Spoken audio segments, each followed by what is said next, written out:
Welcome to Mee TV news. నేను మీ Mounika. Motivate, educate, entertain.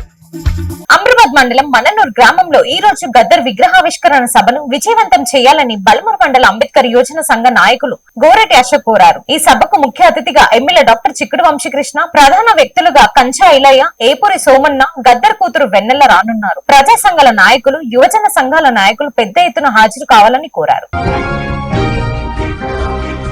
CM Revanth Reddy ఢిల్లీకి వెళ్లనున్నారు. తీవ్రవాద నిరోధకంపై కేంద్రం హోంశాఖ నిర్వహించనున్న అన్ని రాష్ట్రాల సీఎంలు, హోంమంత్రుల సమావేశానికి హాజరై ప్రసంగిస్తారు. పర్యటనలో భాగంగా కేంద్ర మంత్రులతో భేటీ అయ్యే అవకాశం ఉందన్నారు. ఇటీవలే వరదల పరిహారం కేంద్రం 500 కోట్లు ఇవ్వగా మరింత సహాయం చేయాలని నివేదించనున్నారు. కాంగ్రెస్ అగ్రనేతలను సీఎం కలవొచ్చని అధికార వర్గాలు వెల్లడించాయి.